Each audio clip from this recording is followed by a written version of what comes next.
La chronique bourse, la quotidienne Zone Bourse, Anthony Bondin.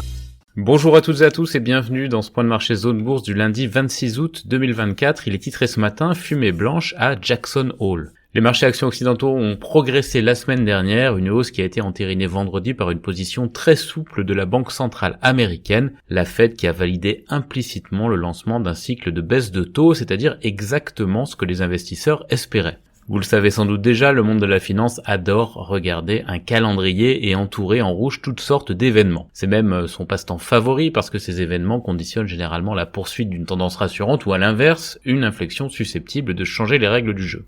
Le vendredi 23 août 2024 figurait sur tous les calendriers parce que le président de la Banque centrale américaine devait prononcer un discours depuis le symposium de Jackson Hole aux États-Unis à une période charnière pour les marchés financiers et pour l'économie mondiale. En gros, Jérôme Powell se retrouvait dans le rôle de l'empereur romain à la fin du combat de gladiateurs, bras tendus en attendant de lever ou de baisser le pouce. En levant le pouce, il annoncerait au marché « Vous aviez vu juste, le cycle de hausse de taux d'intérêt est bel et bien terminé et la Fed va commencer à assouplir sa politique monétaire » et en baissant le pouce, il provoquerait probablement un gros bazar sur les actions, les obligations et toutes les autres classes d'actifs possibles. Powell a donc levé le pouce vendredi et il l'a fait avec les formes, c'est-à-dire des phrases chocs dont les investisseurs sont friands, genre « Le temps est venu pour la politique monétaire de s'ajuster, la direction à prendre est claire » ou bien « Le niveau actuel de notre taux directeur nous donne une grande marge de manœuvre pour répondre aux risques auxquels nous pourrions être confrontés, y compris le risque d'un nouvel affaiblissement indésirable des conditions sur le marché du travail ».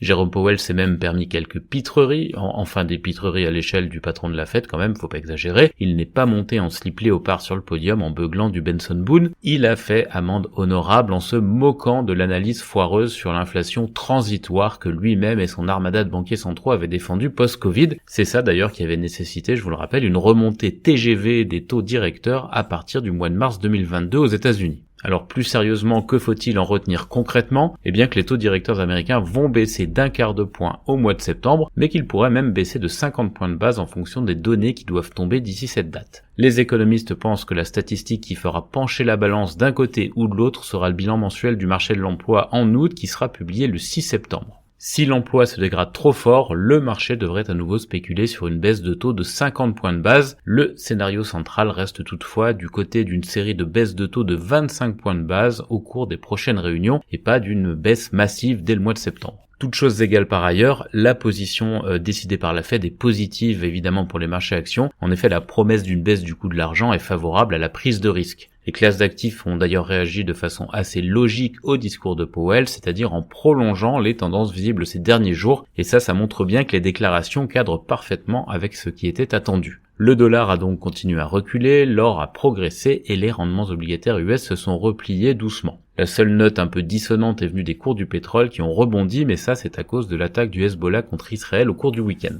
Que faut-il retenir maintenant pour bien commencer la semaine ? J'ai identifié 5 points dans la presse du jour. En Chine, la Banque centrale a laissé le taux de ses prêts à 1 an inchangé, ça c'était prévu, la Banque centrale qui les avait réduits en juillet. Par ailleurs, les autorités locales ont en parallèle lancé des tests de résistance d'institutions financières en concernant leur exposition au marché obligataire. Par ailleurs, Chine toujours, Pékin a fustigé l'attitude des États-Unis qui ont inscrit de nouvelles sociétés chinoises sur leur liste noire, en particulier celles qui sont soupçonnées de soutenir l'effort de guerre russe. Le PDG de Telegram, la populaire application de messagerie cryptée, a été arrêté à Paris et placé en garde à vue. Pavel Durov, qui a la double nationalité franco-russe, est soupçonné de ne pas avoir pris les mesures nécessaires pour empêcher l'utilisation de Telegram à des fins criminelles, ce que dément évidemment l'organisation. En France, le feuilleton continue au niveau de l'exécutif. Emmanuel Macron doit recevoir l'extrême droite aujourd'hui dans le cadre de ses consultations pour choisir une première ministre ou un premier ministre. Élection toujours, mais côté États-Unis, l'argent afflue dans la campagne de Kamala Harris. La candidate démocrate a collecté 4 fois plus d'argent que Donald Trump en juillet. L'ancien président n'a pas dit son dernier mot, il est en train de préparer sa riposte médiatique après une passe assez favorable aux démocrates. Enfin, parlons encore agenda. La dernière semaine du mois d'août sera marquée par 2 séries de rendez-vous. Dans la case macroéconomie, les investisseurs chercheront à trouver confirmation de la baisse de taux en vue aussi bien en Europe avec les premières estimations de l'inflation d'août en Allemagne jeudi et de la zone euro vendredi qu'aux États-Unis avec les commandes de biens durables lundi, la seconde estimation du PIB du T2 jeudi et l'inflation PCE vendredi. Dans la case entreprise, ce sont les résultats trimestriels de Nvidia mercredi soir qui vont dominer tout le reste. Le groupe américain Crystal cristallise à lui seul tous les espoirs placés dans l'intelligence artificielle avec un avantage de poids. Pour l'instant, tout le monde achète son matériel, même ceux qui n'ont pas encore bien compris à quoi il va concrètement leur servir. Côté Asie-Pacifique ce matin, la semaine démarre dans le rouge au Japon, où la hausse du yen pèse, on perd 0,8% sur le Nikkei 225, la Chine continentale recule aussi, moins 0,4%, et la Corée du Sud perd 0,2%, l'Australie et l'Inde à l'inverse gagnent 0,6%, et Hong Kong progresse de 0,8%. Les indicateurs avancés européens, ils sont assez hésitants ce matin. En ce qui concerne l'actu des sociétés en France d'abord, la Société Générale va quitter l'anneau, The Ring, la célèbre salle des marchés à la criée du London Metal Exchange. La banque se contentera désormais d'accéder aux services à distance, a annoncé la place britannique vendredi. Le gendarme de la bourse italienne de son côté a approuvé le rachat d'Unioro par Fnac Darty, et c'est à peu près tout pour la France ce matin. Côté européen, chez Nestlé, Laurent Freixe n'est pas une solution de transition, a affirmé le président du groupe Paul Bulck. Siemens Healthineers va payer plus de 200 millions d'euros pour acquérir une branche d'imagerie moléculaire de Novartis. Barry Callebaut a interrompu ses activités dans l'une de ses usines au Mexique après que des tests eurent révélé que la production sur ce site ne répondait pas aux normes de qualité de l'entreprise. Pirer Mobility plonge dans le rouge au premier semestre et supprime 200 emplois. SHL Télémédecine est à la recherche d'un nouveau président et Meyer Burger va encore se restructurer.